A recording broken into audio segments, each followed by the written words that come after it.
السلام علیکم۔ وعلیکم السلام۔ جی فرمائیے، تھوڑا بلند۔ سر میرا خود کی ذات کے بارے میں سوال ہے۔ میں پہلے بریلویت میں تھا اور پھر میں اہل حدیث میں کنورٹ ہوا، خود ہی جوائن کیا، اور اس کے بعد پھر میرا آپ سے تعارف ہوا۔ پھر میں نے آپ کی وہ 23 اعتراضات والی سیریز میں حدیث کے عنوان سے جو ایک ساتھ تھی وہ ساری سنی۔ اب میں جب جمعہ پڑھنے جاتا ہوں یا پھر جب بھی کوئی مجھ سے حدیث کے بارے میں بات کرتا ہے یا میں جب کسی کو سنتا ہوں حدیث کے بارے میں، تو وہ سارے سوالات میرے ذہن میں کھڑے ہو جاتے ہیں۔ اس کا متن کیسا ہوگا اور اس کی وہ سند کیسی ہوگی۔ تو اب میں چاہتا ہوں، اب میرا آپ سے سوال یہ ہے کہ میں جب بھی وہ حدیث کے بارے میں بات سنتا ہوں تو وہ میرا ذہن یہی سوال کہتا ہے کہ اس کا متن کیسے ہوگا اور اس کی سند کیسی ہوگی، اور کسی دوسرے کی تحقیق پر میرا جو ذہن ہے وہ ماننے کو تیار بھی نہیں، اور خود بھی میں اس حالت میں نہیں ہوں کہ وہ اسم اور رجال کے علم کو پڑھ کر کسی حدیث کی تحقیق کر سکوں۔ اس میں رہنمائی فرما دے، جزاک اللہ۔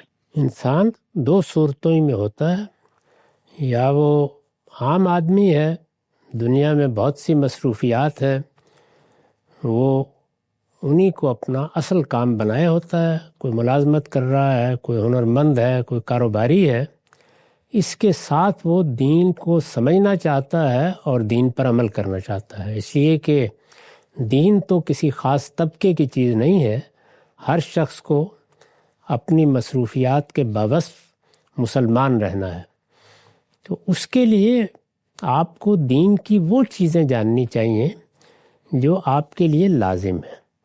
چنانچہ قرآن مجید اللہ کی کتاب ہے، اس کا سادہ ترجمہ سنیے اور کوشش کیجئے کہ وہ ترجمہ سننا یا پڑھنا آپ کے معمولات میں شامل ہو جائے۔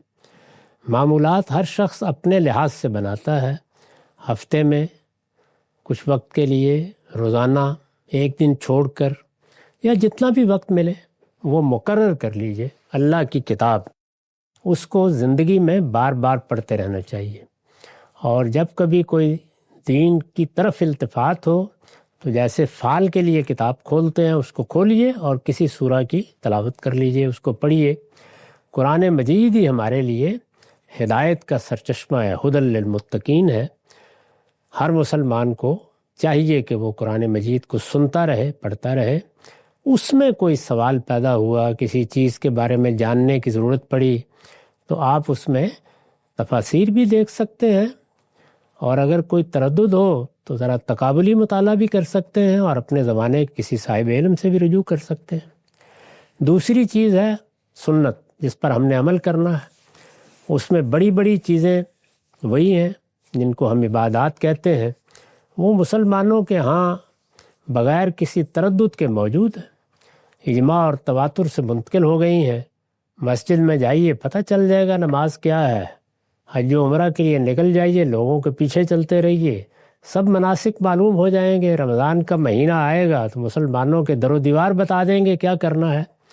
تو ان چیزوں پر عمل پیرا ہوں، اچھے اخلاق کو اختیار کریں، اور عمومی زندگی میں جو تینوں چیزیں دین میں بتائی گئی ہیں ان کے بارے میں احکام کو آپ ملحوظ رکھیں۔ یعنی طہارت کے احکام ہیں، نماز پڑھنی ہے اس کے لیے ہے، حج کرنا ہے اس کے لیے ہے۔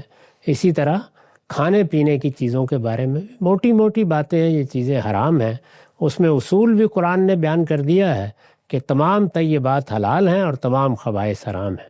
جہاں کہیں تھوڑا بہت اشتباہ پیش آتا ہے وہ خود قرآن نے واضح کر دیا ہے، وہاں بھی کسی اور چیز کی ضرورت پیش نہیں آتی۔ اور تزکیہ اخلاق تو ایسی چیز ہے کہ انسان کا ضمیر ہی اس میں رہنمائی کے لیے کافی ہے۔ تو قرآن و سنت کو اپنا موضوع بنائیے۔ حدیث سے علم شروع ہوتا ہے، یعنی دین کے فہم اور علم کی تاریخ شروع ہوتی ہے۔ یہ اصلاً اہل علم کا موضوع ہے۔ وہ لوگ جو دین کے عالم ہیں ان کا کام ہے کہ وہ پڑھیں، سمجھیں، اس کے غوامض تک اتریں، کہیں متن کو دیکھیں، کہیں سند کو دیکھیں، یہ ان کا کام ہے۔ تو آپ کو اس کا نہ مکلف کیا گیا ہے نہ پابند کیا گیا ہے، آپ قرآن و سنت پر عمل پیرا ہیں۔ تو وہی بات جو رسول اللہ نے فرمائی تھی کہ اس آدمی نے یہ کہا کہ میں یہ اور یہ کر لوں، آپ نے فرمایا جنتی ہے۔ تو اصل چیز تو جنت ہے، اس کو پانے کے لیے آپ کسی ایک روایت کی طرف آنکھ اٹھا کے نہ دیکھیں، کوئی فرق نہیں پڑتا، لیکن اگر شوق ہو تو پھر اچھے اہل علم سے سیکھنے کے لیے آپ حدیث بھی پڑھ سکتے ہیں، آپ آثار کا مطالعہ بھی کر سکتے ہیں، آپ دوسرے اہل علم کی چیزیں بھی پڑھتے ہیں۔ یہ علم کا موضوع ہے، اس میں نہ پریشان ہونا چاہیے نہ گھبرانا چاہیے۔ آپ کو کسی ایک پر بھی اطمینان نہیں ہوا تو چھوڑ دیجیے، اہل علم جانیں، فیصلہ کر لیں گے۔ آپ کے لیے دین قرآن و سنت میں مکمل موجود ہے، تو بس اس پر عمل پیرا رہنا چاہیے۔